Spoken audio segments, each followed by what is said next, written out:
Let's concentrate on some of the images on the necklace and the symbols, because that leaves no doubt that a lot of knowledge has been around for a very much longer time than we are ever told. First of all, on the hand, I'm seeing the eye. Now, the all-seeing eye and the symbol of the eye is one the Illuminati use all the time. And it's one, of course, that was a very big symbol of ancient Egypt, the Eye of Ra and what have you. Why is that eye there on that hand? That represents the terrible eye of the Chitauli, the eye which sees everything, the eye which knows everything. It is said that when a Chitauli dies, he passes his third eye onto his next of kin. And to the Chitauli, an eye is a very, very powerful symbol. This is the eye of the Chitauli. But there is more to this thing. Here there is a hole that goes right through the copper. Now, if you put water in that hole, you end up with a simple magnifying microscope, and you can see gems through that water. The magnification is amazing.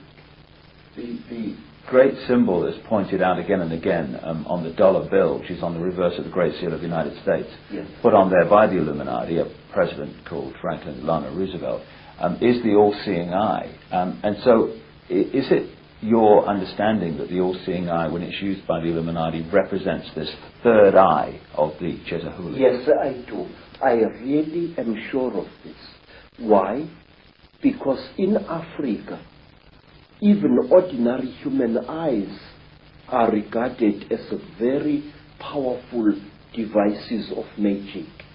If an African shows you respect, he mustn't stare at you, but he must stare at a point beyond one of your shoulders.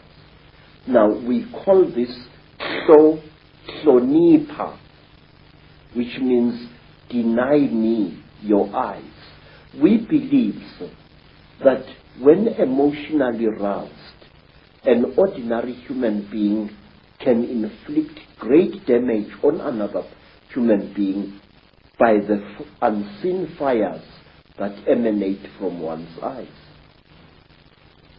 We believe that a Zulu warrior must never allow his dying enemy to look at him.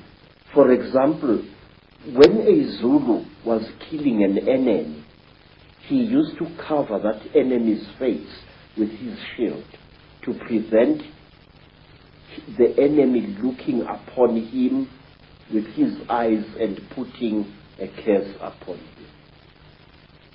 It's interesting. People who experienced the Chetahuli, the reptilians, in relationship to the British royal family and others at various rituals, have said that at the point of sacrifice, the point of death in the sacrifice, that these reptilians stare into the eyes of the person dying, which would kind of fit why those warriors were very concerned about that. Yes, sir. What are they doing then? We have got a ritual, sir, which covers many fields. A ritual which is called Ukutata Umoya, taking away the soul, where when a king is dying and he is fighting to pass on his knowledge and his courage to his successor, he would demand that the successor should stare heavily into the dying king's eyes. And also, when a creature is being sacrificed in Africa, whether it's a human being or an animal, that creature must be stared at by the sacrificer so that its spiritual characteristics are drunk in by the one sacrificing it. I have seen many times on hunting expeditions in Kenya, Tanzania, and other parts of Africa. When a lion is just about to breathe its last, the hunter, one of the hunters, will stare into the lion's eyes until the lion's eyes start glazing in death. It is drinking in the soul. We believe that the eyes are not just for seeing, that they are for taking as well. Now, on the hand here is what looks like the symbol of the constellation of Orion. What's the significance of that? Say, people throughout Africa believe that the original human beings either came from Orion or the gods for whom read the Chitauli and many other alien nasties actually come from that constellation. We call it the constellation of Umhambi, the one who travels very, very far away. And we call this constellation also the constellation of Matsieng, the giant who was sent by God to this earth to create the first human beings. Matsieng was accompanied by a male lion with a very black mane, and he was also accompanied by his dog. And he traveled throughout the world. He first created the first race of human beings, and they were so stupid in appearance that he buried them alive in a cave, and then he created the next race of human beings, which was clever, and we are the descendants of that race.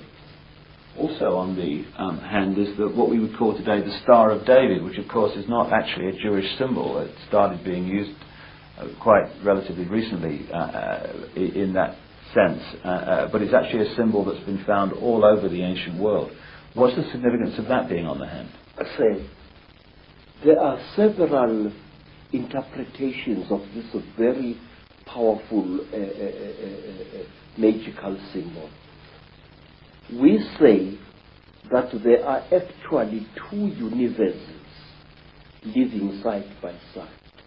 A female universe, which is our universe, and a male universe. And to Sanusis, these two triangles, a triangle facing downwards represents the descending female principle, and a triangle going upwards represents the rising male principle.